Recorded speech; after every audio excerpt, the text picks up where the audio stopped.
अस्सलाम वालेकुम प्यारे दोस्तों, कैसे हैं आप सब। उम्मीद करता हूँ आप सब खैर वाफियत से होंगे। कोई धुंधला सा एक चेहरा मेरी आंखों में रहता है। कोई धुंधला सा एक चेहरा मेरी आंखों में रहता है। कोई भटका सा एक जुगनू मेरे ख्वाबों में रहता है। एक मायूस सी आवाज़ मुझे सोने नहीं देती। एक मायूस सी आवाज़ मुझे सोने नहीं देती।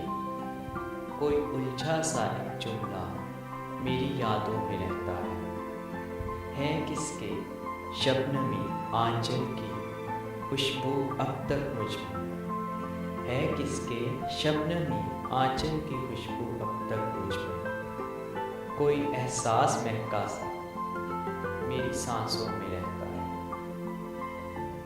मुझे खुद पर नहीं काबू, ना मैं कुछ बोल सकता हूँ।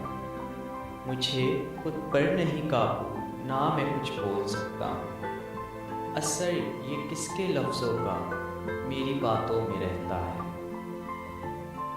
दिसंबर की खनक रातें मुझे बेचैन रखती हैं। दिसंबर की खनक रातें मुझे बेचैन रखती हैं। लम्स एक हाथ का अब तक मेरी सोचों में रहता है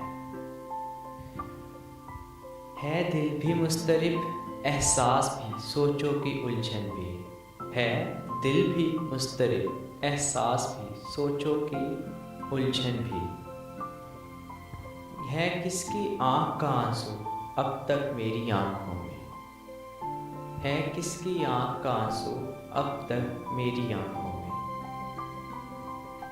प्यारे दोस्तों, अगर आपको हमारी वीडियो पसंद आई है तो हमारे चैनल को सब्सक्राइब करना मत भूलें। हमारी वीडियो को लाइक करें, कमेंट में अपनी राय का इजहार करें। मज़ीद अपडेट्स के लिए बेल आइकन को प्रेस करें। मैं हूं आपका दोस्त तैमूर सफदर। हम मिलेंगे अगली वीडियो में, तब तक के लिए अल्लाह हाफिज़।